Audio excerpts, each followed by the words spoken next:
మిత్రులందరికీ శుభోదయం. నేను మీ హరి. మరి సైకాలజీ నుండి గత ఎగ్జాముల్లో ఏ బిట్లు వచ్చాయి, వాటి యొక్క పూర్తి వివరణను ఈ వీడియోలో పూర్తిగా చూద్దామండి. మరి లేట్ లేకుండా టాపిక్లోకి వెళ్ళిపోదాం. మన విజయంలో చదవడం ఎంత ముఖ్యమో, గత పరీక్షా పత్రాలలో ఎటువంటి బిట్లు వచ్చాయి అన్నది తెలుసుకోవడం అత్యంత ముఖ్యమైనదండి. అందులో భాగంగానే ఇటువంటి రివిజన్ అయితే చేస్తున్నాను. ఓల్డ్ పేపర్ తాలూకా ఏ బిట్లు పడ్డాయి అన్నది ఇప్పుడు మనం పూర్తిగా కులంకుషంగా చూద్దామండి, విత్ ఎక్స్ప్లెనేషన్. లేట్ లేకుండా టాపిక్లోకి వెళ్ళిపోదామండి. మొదటి బిట్ చూద్దాము. జ్ఞానేంద్రియ వికాసం ఈ వికాస దశలో ఎక్కువగా అభివృద్ధి చెందుతుంది. అసలు మానవ వికాస దశలు అనేవి ఎలిజబెత్ హర్లాక్ డెవలప్మెంటల్ సైకాలజీలో వ్యక్తి జీవిత కాలాన్ని 10 దశలుగా అభివృద్ధి చేశారండి. ఎవరు? Elizabeth Hurlock developmental psychology. ఇందులో 10 దశల్లో ఏ దశలో ఎక్కువగా అభివృద్ధి చెందుతుంది జ్ఞానేంద్రియ వికాసం అని చెప్పడం జరిగిందండి. ఆన్సర్ ఆప్షన్ డి, శైశవ దశ అండి. ఈ శైశవ దశ అనేది రెండవ వారం చివరి నుండి 2 సంవత్సరాల వరకు ఉంటుందండి. 2 సంవత్సరాల వరకు ఉంటుంది. సో మానవ వికాస దశలు అనేవి ఇక్కడ మీకు ఒక టేబుల్ ఉంది, అక్కడ నుంచి చూడొచ్చండి. ఓకేనండి. నెక్స్ట్ బిట్ అండి. రెండో బిట్ చూద్దామండి. దార్ండక్ సిఏవిడి ప్రజ్ఞా పరీక్షను దీనిని మాపనం చేయడానికి ఉపయోగిస్తారు. అసలు సిఏవిడి ప్రజ్ఞా పరీక్షను దేన్ని మాపనం చేయడానికి? అసలు దార్ండక్ అన్నవాడు అమెరికన్ శాస్త్రజ్ఞుడు అండి. అసలు ఈ సిఏవిడి ప్రజ్ఞా పరీక్ష అనేది బహుకారక సిద్ధాంతాన్ని ప్రతిపాదించినటువంటి దార్ండక్ ప్రతిపాదనలో భాగంగా వచ్చిందండి. మరి ఈయన మెజర్మెంట్స్ ఆఫ్ ఇంటెలిజెన్స్ అనే గ్రంథాన్ని రచించారండి. Measurements of intelligence. మరి ఈయన ఏమని చెప్పాడంటే, అధిక సంఖ్యలోని ప్రాథమిక మానసిక సామర్థ్యాల కలయికే ప్రజ్ఞ అని చెప్పాడండి. అధికమైన సంఖ్యలోని ప్రాథమిక మానసిక సామర్థ్యాల కలయికే ప్రజ్ఞ అని చెప్పాడండి. సో అందులో భాగంగా ఈ సిఏవిడి ప్రజ్ఞా పరీక్షను రూపొందించాడండి. అంటే ఈ 4 గుణాలను మాపనం చేయడానికి చేశాడండి. అందులో సి అంటే ఏంటంటే కంప్లీషన్, అంటే వాక్య పూరకాలు. అందులో ఏ అంటే అర్థమెటిక్ అండి, అంటే అంకగణితం. వి అంటే వొకాబులరీ, అంటే పదజాలం. అదేవిధంగా డి అంటే డైరెక్షన్స్, అంటే నిర్దేశాలు. ఈ విధంగా సిఏవిడి ప్రజ్ఞా పరీక్షను బహుకారక సిద్ధాంతంలో భాగంగా మెజర్మెంట్స్ ఆఫ్ ఇంటెలిజెన్స్ అనే గ్రంథంలో ఈ విధంగా చెప్పడం జరిగిందండి, 4 గుణాలని కనుక్కోవడానికి. అదేవిధంగా ప్రజ్ఞకు 4 గుణాలు ఉంటాయని కూడా దాండక్ చెప్పడం జరిగిందండి. అవి ఏంటంటే level, range, area, speed of performance. అంటే అంతస్తు, వ్యాప్తి, వైశాల్యం, నిష్పాదన వేగం అండి. ఓకేనండి. మూడో బిట్ చూద్దామండి. ఇతరులు వారు ఉన్న పరిస్థితుల్లో ఏ విధంగా ఆలోచిస్తారో, ఆ పరిస్థితిని ఎలా అనుభవిస్తారో ఊహించగలిగే సామర్థ్యం కలిగి ఉండటం అనేది ఉద్వేగాత్మక ప్రజ్ఞ యొక్క ఈ విశేషానికి సంబంధించింది. ఆన్సర్ ఆప్షన్ సి, సహానుభూతి అండి. అసలు ఉద్వేగాత్మక ప్రజ్ఞను లియోన్ పెయిన్ రావడం వల్ల ఉద్వేగాత్మక ప్రజ్ఞను మొదటిసారిగా తన పిహెచ్డి పరిశోధనలో భాగమైనటువంటి ఒక వ్యాసం, అదేంటంటే ఒక ఉద్వేగ ప్రజ్ఞను పెంపొందించుటకు దీనిలో ఈ లియోన్ పెయిన్ మొదటిసారిగా పేర్కొన్నారండి. ఉద్వేగ ప్రజ్ఞను బాగా ప్రాచుర్యంలోకి తెచ్చిన వారు ఎవరంటే గోల్డ్ మ్యాన్ అండి. ఉద్వేగ ప్రజ్ఞను బాగా ప్రాచుర్యంలోకి తెచ్చింది గోల్డ్ మ్యాన్. మరి ఈయన రచించిన గ్రంథం ఏదంటే emotional intelligence, why it can matter more than IQ అనే ఈ యొక్క గ్రంథాన్ని రచించడం జరిగిందండి. ఈ ఉద్వేగాత్మక ప్రజ్ఞ నమూనాల్లో 3 రకాలు ఉంటాయండి. సామర్థ్య నమూనా, లక్షణ నమూనా, మిశ్రమ నమూనా అండి. మరి ఈ సామర్థ్య నమూనా అనేది మరి పీటర్ సలోవే మరియు జాన్ మేయర్లు ప్రతిపాదించడం అయితే జరిగిందండి. ఇందులో 4 రకాలు ఉంటాయని చెప్పారు. ఉద్వేగాలను గ్రహించడం, అవగాహన చేసుకోవడం, ఉపయోగించడం, నిరూపించడం. రెండోది లక్షణ నమూనా అండి. ఉద్వేగ ప్రజ్ఞలో రెండోది లక్షణ నమూనా. దీన్ని వాస్లీ ప్రెస్టెట్స్ అనే మనోవైజ్ఞానికవేత్త ప్రతిపాదించాడండి. మూడవది మిశ్రమ నమూనా అండి. మిశ్రమ నమూనా గోల్డ్మ్యాన్ బాగా ప్రాచుర్యంలోకి తెచ్చింది ఎవరండి? గోల్డ్మ్యానే కదా. ఆయనే ఈ యొక్క మిశ్రమ నమూనాని రూపొందించారండి. ఇందులో 5 రకాలు ఉంటాయండి. ఈ సహానుభూతిలో 8 నైపుణ్యాలు అనేవి ఉంటాయండి. ఓకేనండి. నెక్స్ట్ మరి భాష సంబంధిత వైకల్యము అంటే దేనికి సంబంధించిందంటే ఆన్సర్ ఆప్షన్ ఏ డిస్ఫేసియా అండి. అదేవిధంగా లేఖనకు సంబంధించింది డిస్గ్రాఫియా అండి. అదేవిధంగా డిస్కాలిక్యులియా అంటే అంకగణితానికి కాల్కులేషన్ లెక్కించడానికి వీటికి చేయడానికి డిస్కాలిక్యులియా అండి. మరి డిస్లెక్సియా అంటే దేనికి మీకు తెలిస్తే తప్పనిసరి అయితే కామెంట్ చేయండి. నెక్స్ట్ పెట్టండి. మరి ఈ సిద్ధాంతం ప్రకారం పిల్లవాడు తన పరిసరాలతో అయత్న సిద్ధ ప్రతిచర్యల వల్ల విషయాలను నేర్చుకుని అవగాహన చేసుకుంటాడు. ఆన్సర్ ఆప్షన్ 1 పియాజే సంజ్ఞానాత్మక వికాసం అండి. మరి దీనికి ఉన్నటువంటి ఇతర పేర్లు అంటే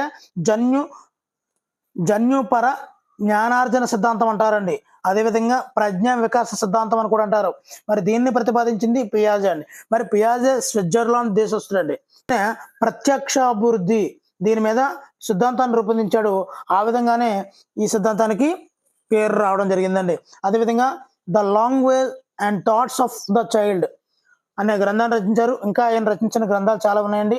the moral judgment of the child, the growth of logical thinking, the origin of intelligence in children, psychology of the child, the psychology of intelligence, ఇలాంటి ఈ గ్రంథాలన్నింటిని కూడా ఇక్కడ పియాజే రచించడం జరిగిందండి. నెక్స్ట్ పెట్టండి. ప్రజ్ఞాలబ్ధి ఐక్యూ సూచించేది. ఆన్సర్ ఆప్షన్ 2 వ్యక్తుల మానసిక వికాసాన్ని సూచించేది ఈ ప్రజ్ఞాలబ్ధి అండి. అసలు ఈ ప్రజ్ఞాలబ్ధిని మొట్టమొదటిగా ప్రతిపాదించింది స్టెర్న్ అండి. స్టెర్న్. అదేవిధంగా ఈ స్టెర్న్ అనేవాడు జర్మనీ దేశస్థుడండి. అయితే ఈయన సూచన మేరకు టెర్మన్ ప్రజ్ఞాలబ్ధి సిద్ధాంతాన్ని ప్రతిపాదించింది టెర్మన్ అండి. ప్రజ్ఞాలబ్ధి సిద్ధాంతాన్ని ప్రతిపాదించింది టెర్మన్. ఎవరి సూచన మేరకు? స్టెర్న్ యొక్క సూచన మేరకు అండి. మరి ఈ ప్రజ్ఞాలబ్ధి సూచిక మొదటిసారిగా 1916 అండి. ఇప్పుడు 1916లో స్టాన్ఫోర్డ్ బినే ఈ యొక్క ప్రజ్ఞ మాపనిని ఉపయోగించింది టెర్మన్ అండి. నెక్స్ట్ పెట్టండి. మరి ప్రజ్ఞాలబ్ధి ఐక్యూని సూచించేది. ఆన్సర్ ఆప్షన్ 2 వ్యక్తుల మానసిక వికాసం. మరి దీనిని ప్రజ్ఞాలబ్ధిని మొట్టమొదటి ప్రతిపాదించింది ఎవరు అంటే స్టెర్న్ అండి. స్టెర్న్. ఈయన జర్మనీ దేశస్తుడండి. మరి ఈ స్టెర్న్ యొక్క సూచన మేరకు టెర్మన్ ఏం చేశాడంటే ప్రజ్ఞాలబ్ధి సిద్ధాంతాన్ని ప్రతిపాదించాడండి. ఈ ప్రజ్ఞాలబ్ధి సిద్ధాంతాన్ని ప్రతిపాదించింది ఎవరంటే టెర్మన్ అండి. అదేవిధంగా ప్రజ్ఞాలబ్ధి సూచికను 1916లో టెర్మన్ ఉపయోగించడం జరిగిందండి. ప్రజ్ఞాలబ్ధి సూచికను. అదేవిధంగా ప్రజ్ఞాలబ్ధి = మానసిక వయస్సు బై శారీరక వయస్సు × 100. ఈ విధంగా కూడా మనకి ప్రజ్ఞాలబ్ధికి సూత్రం అయితే ఉందండి. నెక్స్ట్ బిట్ చూద్దామండి. మూర్తిమత్వ వికాసంలో జనన పూర్వ జననాంతర కారకంగా పనిచేసేది ఏమిటి? జనన పూర్వ జననాంతర కారకంగా పనిచేసేది తల్లిదండ్రుల యొక్క వైఖరి అండి. నెక్స్ట్ బిట్ చూద్దామండి. మరి రమ ఉమ సంగీతంపై ఇష్టంతో ఒకేసారి మ్యూజిక్ క్లాసులో చేరారు. కానీ రమ ఉమ కన్నా బాగా పాడగలుగుతుంది. దీనికి గల కారణం ఆమె యొక్క సహజ సామర్థ్యం అండి. సహజ సామర్థ్యం. మరి ఈ సహజ సామర్థ్యాలకి ఆర్జుడు ఎవరు అంటే సిఎల్ హాల్ అండి. సహజ సామర్థ్యాలకి ఆర్జుడు ఎవరు? CL hall. అదేవిధంగా సహజ సామర్థ్యాల మాపనానికి ఆర్జుడు ఎవరు? మూలపురుషుడు ఎవరు అంటే దర్స్టన్ అండి. ఇక్కడ మనం బాగా గుర్తుంచుకోవాల్సింది సహజ సామర్థ్యాల అధ్యయనానికి ఆర్జుడు సిఎల్ హాల్ అండి. సహజ సామర్థ్యాల మాపనానికి మూలపురుషుడు దర్స్టన్ అండి. దర్స్టన్. వీళ్ళిద్దరూ కూడా అమెరికన్ శాస్త్రవేత్తలు అండి. ఓకేనండి. నెక్స్ట్ బిట్ చూద్దామండి. మరి పావుల ప్రయోగంలో నిబంధన జరిగిన తర్వాత ఆహారము అనేది నిర్నిబంధిత ఉద్దీపన అండి. ఈ పావుల యొక్క శాస్త్రీయ నిబంధన గురించి తప్పనిసరిగా ఒక బిట్ అయితే మన డిఎస్సిలో అయితే వస్తుందండి. నెక్స్ట్ బిట్ చూద్దామండి. Differential aptitude test battery. దీనిలో ఉన్న సహజ సామర్థ్య పరీక్షల సంఖ్య 8. డిఏటిలో 8 సహజ సామర్థ్య పరీక్షలు ఉంటాయండి. దీన్ని మనము డిఏటిబి అంటారండి. సహజ సామర్థ్య పరీక్షల్లో మాపనాన్ని ఇంతకుముందే చెప్పాను. సహజ సామర్థ్య మాపనాలకి మూలపురుషుడు ఎవరు? దర్శన్. ఈ దర్శన్ ఆధారంగా ఈ డిఏటిబి అంటే డిఫరెన్షియల్ యాప్టిట్యూడ్ టెస్ట్ బ్యాటరీ, ఈ యొక్క దర్శన్ యొక్క ప్రాథమిక శక్తుల ఆధారంగా బిన్నెట్, అతని యొక్క అనుచరులు షీసోర్, వెష్మన్, హెరాల్డ్ ఫోర్డ్ వీరు ఈ యొక్క డిఏటిబి దీనిని సహజ సామర్థ్య మాపనాన్ని రూపొందించారండి. మరి ఇందులో ఉన్నటువంటి 8 సహజ సామర్థ్యాలు ఉంటాయన్నాను కదా, అది ఒక్కసారి చూసేద్దామండి. ఫస్ట్ వన్ ఎం అండి, అంటే మెకానికల్ రీజనింగ్ అండి. దీనినే యాంత్రిక వివేచనం అంటారు. దీనిలో 68 ప్రశ్నలు ఉంటాయండి. ఆ తర్వాత ఎల్ అండి, అంటే లాంగ్వేజ్ యూజెస్ స్పెల్లింగ్ అండి, అంటే భాషా వాడుక స్పెల్లింగ్ అండి. ఇందులో 100 పదాలు ఉంటాయండి. అదేవిధంగా సి అంటే క్లరికల్ యాప్టిట్యూడ్ అండి, అంటే క్లరికల్ వేగం, ఖచ్చితత్వం. దీనిలో 200 ప్రశ్నలు ఉంటాయండి. నెక్స్ట్ వి అంటే వెర్బల్ రీజనింగ్ అండి. దీనిని శాబ్దిక వివేచనం అని కూడా అంటారండి. దీనిలో 50 ప్రశ్నలు ఉంటాయి. ఆ తర్వాత ఏ అంటే ఆబ్స్ట్రాక్ట్ రీజనింగ్ అండి, అంటే అమూర్త వివేచనం. దీనిలో కూడా 50 ప్రశ్నలు ఉంటాయండి. తర్వాత న్యూమరికల్ ఎబిలిటీ అండి. న్యూమరికల్ ఎబిలిటీలో దీన్నే సంఖ్యాత్మక సామర్థ్యం అని కూడా అంటారు. దీనిలో 40 ప్రశ్నలు ఉండాలండి. ఆ తర్వాత ఎస్ అండి, అంటే స్పేషియల్ రిలేషన్స్ అండి, అంటే ప్రాదేశిక సామర్థ్యాలు లేదంటే స్థాన సంబంధాలు అంటారు దీనిలో 60 ప్రశ్నలు ఉంటాయండి.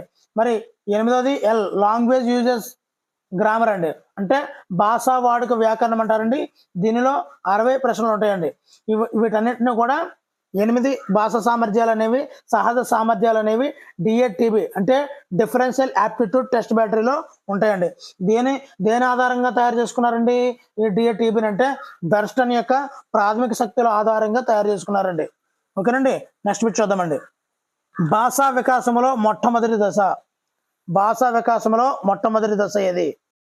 మరి ఈ ప్రాగ్భాషా దశలో శిశువు తనకి నచ్చిన ఇష్టం వచ్చిన రీతిలో శబ్దాలు అయితే చేస్తాడండి. అసలు మొట్టమొదటి శిశువుకు భాష అనేది తెలియదు. ఈ ప్రాగ్భాష దశలో భాష వికాసంలో మొట్టమొదటి దశ అదేనండి. రెండవది ముద్దు పలుకుల దశ అండి, అదే ముద్దు మాటల దశ. మరి ఈ దశ ఎప్పటి నుంచి ఎప్పటి వరకు ఉంటుంది? 4 నుంచి 12 నెలల మధ్య ఉంటుందండి ఈ ముద్దు పలుకుల దశ అనేది. మరి ఇందులో భాగంగా శిశువు తన తల్లిదండ్రులను, ఇతర వ్యక్తులను గమనించి కొన్ని శబ్దాలు అయితే చేస్తాడు, కానీ వీటికి అర్థం ఉండదు. తర్వాతది శబ్దాన్ని అనుకరణ చేస్తాడండి. తర్వాత దశలో శబ్దానుకరణ దశ. ఇది ఎక్కడి వరకు ఉంటుందంటే సంవత్సరం నుంచి సంవత్సరంన్నర వరకు ఉంటుందండి. దీనిలో శబ్ద అనుకరణ ద్వారా, నిబంధన ద్వారా శిశువులో భాషాభివృద్ధి అనేది జరుగుతుందండి. మరి ఈ శిశువుకు సంసిద్ధత ఏర్పడడానికి సుమారుగా 1.5 సంవత్సరం పడుతుందండి. కొంతమంది పిల్లలు అయితే 1 సంవత్సరానికే ఏర్పడొచ్చండి. మరి చివరిగా ఏర్పడేది శబ్దగ్రాహిక అండి, శబ్దగ్రాహిక దశ అని కూడా అంటారండి. మరి ఇది ఎక్కడి వరకు ఉంటుందంటే శబ్దగ్రాహిక దశ అనేది 1.5 సంవత్సరం నుంచి 10 సంవత్సరాల వరకు ఉంటుందండి. ఇక్కడ పదజాలం పెరుగుతుంది, మిగతా అన్ని విషయాలు కూడా ఇక్కడ జరుగుతాయండి. సో భాషా వికాసంలో మొట్టమొదటి దశ ప్రాగ్భాషా దశ, తర్వాత ముద్దు పలుకుల దశ, తర్వాత శబ్దానుకరణ, తర్వాత శబ్ద గ్రాహిక అండి. మొత్తం 10 సంవత్సరాల నాటికి సుమారుగా 34,300 పదాలను నేర్చుకోవడం అయితే జరుగుతుందండి. ఎవరు చెప్పారు? షీషోర్ చెప్పడం జరిగిందండి.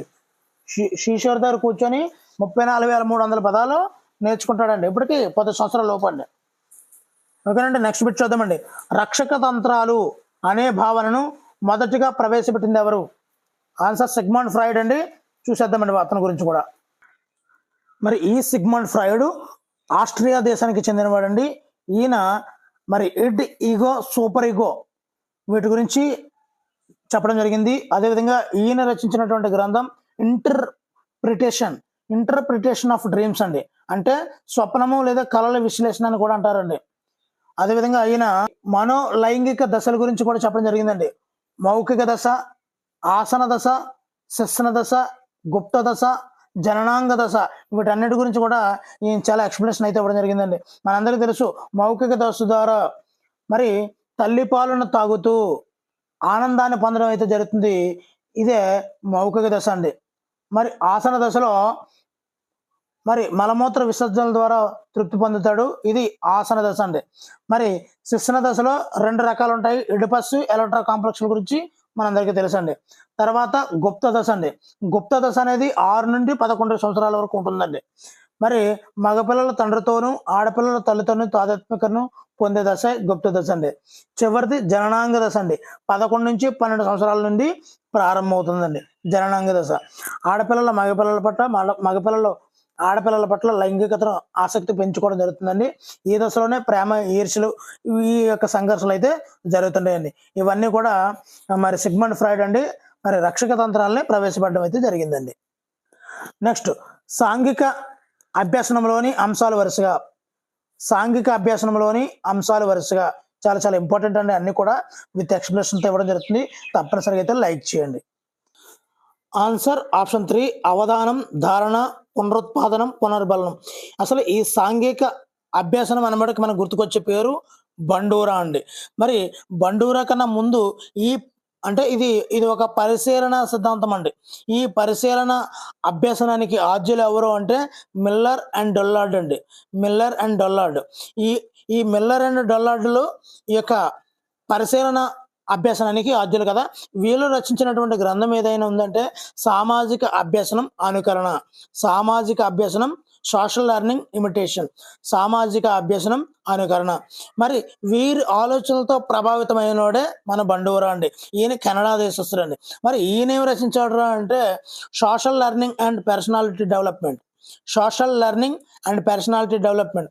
అదేవిధంగా సైకలాజికల్ మోడలింగ్ అనే గ్రంథాలని రచించడం అయితే జరిగిందండి. మరి పరిశీలన అభ్యాసన సిద్ధాంతాన్ని ప్రతిపాదించింది ఆల్బర్ట్ బండూరా అండ్ వాల్టర్న్ అండి. పరిశీలన అభ్యాసనంలో 4 సోపానాలు ఉంటాయని చెప్పింది బండూరా అండి. అందులో భాగంగానే అవధానం అంటే అటెన్షన్ అండి, అంటే దృష్టి నిలపడం అంటారు. మరి అదేవిధంగా ధారణ, దీనినే రిటెన్షన్ అంటే స్మృతిలో నిలుపుకోవడం అని కూడా అంటామండి. అదే తర్వాత నిష్పాదనం లేదంటే పునరుత్పాదనం లేదంటే చలన ప్రత్యుత్పన్నం అంటే దీన్నే ఆచరణలో పెట్టడం అంటారండి. చివరిగా పునర్బలనం అంటే ప్రేరణ. సో ఈ విధమైనటువంటి 4 అంశాలను కూడా, ఈ 4 సోపానాలను కూడా బండూరా పరిశీలన అభ్యాసంలో చెప్పడం జరిగిందండి. నెక్స్ట్ బిట్ చూద్దామండి. ప్రక్షేపక పరీక్షల లక్షణం. ఆన్సర్ ఆప్షన్ 2 అస్పష్టమైన ఉద్దీపన. మరి అస్పష్టమైన ఉద్దీపనలైనటువంటి ఈ ప్రక్షేపక పరీక్షల్లో ఈ ప్రక్షేపకం అనే పదాన్ని మొదట ఉపయోగించింది ఎవరు అంటే సిగ్మండ్ ఫ్రాయిడ్ అండి. ఈ ప్రక్షేపకం అనే పదాన్ని మొదట ఉపయోగించింది సిగ్మండ్ ఫ్రాయిడ్. మరి ప్రక్షేపక ఈ యొక్క పరీక్షలను మూర్తిమత్వాన్ని అంచనా వేయడానికి ఉపయోగించింది ఫ్రాంక్ అండి. ఎవరండి? ప్రక్షేపక పరీక్షలను మూర్తిమత్వాన్ని అంచనా వేయడానికి ఉపయోగించిన వారు ఫ్రాంక్ అండి. మరి ఇందులో భాగంగానే ఈ ప్రక్షేపక పరీక్షల్లో భాగంగానే రోషాక్ ఇంక్బ్లాస్ట్ టెస్ట్ అంటే రోషాక్ అండి మరి వెలుగులో తెచ్చింది ఎవరు? బెక్ అండి. రోషాక్ ఇంక్బ్లాస్ట్ టెస్ట్ని వెలుగులోకి తెచ్చింది బెక్. అదేవిధంగా టిఏటి అంటే ఇతివృత్త గ్రాహిక నెక్స్ట్ అండి. అదేవిధంగా చిల్డ్రన్ అప్రిసెప్షన్ టెస్ట్. సో ఈ విధంగా మనకి ఇవన్నీ కూడా ఉంటాయండి. ఇవన్నీ కూడా ప్రక్షేపక పరీక్షలకు ఉదాహరణగా మనం చెప్పుకోవచ్చండి. నెక్స్ట్ చూద్దామండి. మరి కరుణ ఉపాధ్యాయుడు చెప్పింది విని స్మృతిలో ఉంచుకుంది. విషయాన్ని స్మృతిలో ఉంచుకుంది. ఇది ఏ రకమైనటువంటి శృతి అని అడగడం జరిగిందండి. ఆన్సర్ ఆప్షన్ 4 నిష్క్రియాత్మక స్మృతి. మరి శృతి మీద మనం చూసుకున్నట్లయితే స్మృతి దీని మీద శాస్త్రీయ పద్ధతిలో పరిశోధనలు చేసిన వాళ్ళు ఎవరు అంటే గాల్టన్ అండి. ఈ గాల్టన్ ఏం చేశాడంటే మరి మానవమితి ప్రయోగశాలను స్థాపించాడండి.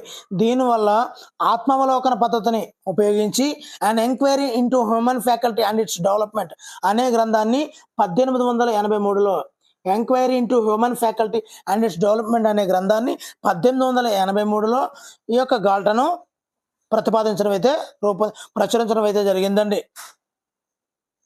మరి అదేవిధంగా ఎబ్బింగ్ హౌస్ ఈ స్మృతి మీద శాస్త్రీయంగా ప్రయోగాత్మకంగా కూడా అధ్యయనం చేసినటువంటి మొట్టమొదటి శాస్త్రవేత్త ఎవరు అంటే ఎబ్బింగ్ హౌస్ అండి. ఈయన 1902లో 1902లో మరి సైకలాజికల్ టెస్టింగ్ ల్యాబొరేటరీని ఈ ఎబ్బింగ్హౌస్ స్థాపించడం అయితే జరిగిందండి. అదేవిధంగా స్మృతిని గురించి మొదటిసారిగా ఎంతో ప్రయోజనాత్మకమైనటువంటి ప్రయోగాలు చేశారు కూడా అండి. మరి ఈ ఎబ్బింగ్హౌస్ ఆన్ మెమరీ అనే గ్రంథాన్ని కూడా ఈయన రచించడం జరిగిందండి. అందులో భాగంగానే స్మృతులు రకాలు వీటన్నింటి గురించి కూడా మనకు వస్తాయండి. మరి ఈ స్మృతిలో దశలను కూడా ఎబ్బింగ్హౌస్ అయితే పేర్కోవడం జరిగిందండి. అవి 3 రకాలు: ఎన్కోడింగ్, ధారణ, జ్ఞప్తికి తెచ్చుకోవడం అనేది. అదేవిధంగా స్మృతిలో అంశాలు కూడా ఉన్నాయండి. 5 రకాల అంశాలు ఉంటాయి. అది తెలిసిందే: అభ్యసనం, ధారణ, పునఃస్మరణం, గుర్తింపు, పునరభ్యసనం అండి. ఈ విధంగా అన్ని కూడా ఉంటాయి. మరి అందులో భాగంగానే మనకి క్వశ్చన్లో ఉన్నటువంటి స్మృతులు రకాలు అనేవి ఉంటాయండి. మొత్తంగా మనకి 9 రకాలైనటువంటి స్మృతులు ఉంటాయండి. సంవేదన స్మృతి, స్వల్పకాలిక స్మృతి, దీర్ఘకాలిక స్మృతి. ఇవన్నీ కూడా ధారణలో నిలిచి ఉన్న కాలాన్ని తెలియజేసే 3 రకాల స్మృతులు అండి. సంవేదన, స్వల్పకాలిక, దీర్ఘకాలిక అండి. మరి స్వల్పకాలిక స్మృతిలో ఎంతకాలమో స్మృతిలో ఉంచుకుంటారో తెలిస్తే తప్పనిసరిగా అయితే కామెంట్ చేయండి. ఇక్కడ ఉన్నటువంటి నిష్క్రియాత్మక స్మృతి అనేది ఇక్కడ మరి ఏమీ చేయకుండానే అభ్యసించినటువంటి అంశాలను నేర్చుకొని వాటిని స్మృతి పదంలో దాచుకోవడమే నిష్క్రియాత్మకమైనటువంటి స్మృతి అండి. మనం ఉదాహరణగా చూసుకున్నట్లయితే ఒక బాల్యమిత్రుడు కనిపించాడండి. మన బాల్యానికి సంబంధించినటువంటి అంశాలన్నిటిని కూడా గుర్తుకు రావడం, ఇవన్నీ మన మిగతా బాల్యమిత్రుల గురించి చర్చించడము, అదేవిధంగా ఇవన్నీ కూడా దీనిలోకి వస్తాయండి. అదేవిధంగా ఉపాధ్యాయుడు తరగతి గదిలో ఏదైనా ఒక అంశం గురించి చెబితే పిల్లలు విని తెలుసుకోవడం కూడా నిష్క్రియాత్మక స్మృతిలోకి వస్తుందండి. సో ఇక్కడ వచ్చిన బిట్టు ఇదేనండి, నిష్క్రియాత్మక స్మృతి అండి. నెక్స్ట్ బిట్ చూద్దామండి. మరి చామ్స్కీ సిద్ధాంతానికి సంబంధించిన సరైన ప్రవచనం ఏది? చామ్స్కీ సిద్ధాంతానికి సంబంధించిన సరైన ప్రవచనం. మరి పిల్లల పుట్టుకతోనే భాషను నేర్చుకునే అంతర్గత సామర్థ్యాన్ని కలిగి ఉంటారండి. Answer option 3. మరి ఈ చామ్స్కీని మనము ఫాదర్ ఆఫ్ మోడర్న్ లింగ్విస్టిక్ అంటామండి. ఫాదర్ ఆఫ్ మోడర్న్ లింగ్విస్టిక్ అంటామండి. మరి ఈయన అమెరికాకు చెందిన శాస్త్రవేత్త అండి, భాషా శాస్త్రవేత్త అండి. ఈయన 100కు పైగా గ్రంథాలను అయితే రచించాడండి. అందులో కొన్ని మనం చెప్పుకోవడం జరుగుతుంది. లాంగ్వేజ్ అండ్ మైండ్ అండి, లాంగ్వేజ్ అండ్ మైండ్. అదేవిధంగా లాంగ్వేజ్ అండ్ థాట్ అండి, లాంగ్వేజ్ అండ్ థాట్. అదేవిధంగా logical structure of linguistic theory అండి, లింగ్విస్టిక్ థియరీ. అదేవిధంగా lectures on government and binding అండి. అందు గురించి అని ఇవన్నీ ఫాదర్ ఆఫ్ మోడర్న్ లింగ్విస్టిక్ అని పేర్కోవడం జరుగుతుందండి. అదేవిధంగా సార్వత్రిక వ్యాకరణ సిద్ధాంతాన్ని దానిని కూడా వివరించడం అయితే జరిగిందండి. అదేవిధంగా ఈయన ఏం చేశాడు, భాషార్జన కారకమైనటువంటి ఎల్ఏడి గురించి తెలుసు కదండి, లాంగ్వేజ్ ఎక్విజిషన్ డివైస్. అంటే భాషార్జన పరికరం అనేది మానవ మెదడులో మాత్రమే ఉంటుంది అని చోమ్స్కీ చెప్పడం జరిగిందండి. అదేవిధంగా 3 నుంచి 10 సంవత్సరాల మధ్య ఈ భాషార్జన సామర్థ్యం అనేది గరిష్టంగా ఉంటుందని, 4 సంవత్సరాలు వచ్చే వరకు మరి భాషలోని నియమ నిబంధనలు చాలా వరకు అర్థం చేసుకుంటాడని ఈ చోమ్స్కీ అయితే వివరించడం జరిగిందండి. ఇదండి ఈయన గురించి. మరి ఎలాంటి శిక్షణ అభ్యసనం లేకుండా వ్యక్తి ప్రవర్తనలో క్రమంగా వచ్చే మార్పులు సంభవిస్తే వాటిని ఈ విధంగా పరిగణించవచ్చు. ఆన్సర్ ఆప్షన్ 4, పరిపక్వత వల్ల ఏర్పడిన వికాసం అండి. నెక్స్ట్ పెట్టండి. మరి వేరుగా ఉన్నదానిని గుర్తించండి. సామాన్యీకరణ సిద్ధాంతం, ఆదర్శాల సిద్ధాంతం, ట్రాన్స్పోజిషన్ సిద్ధాంతం. ఇక్కడ బోధనా సిద్ధాంతాలు కాదండి.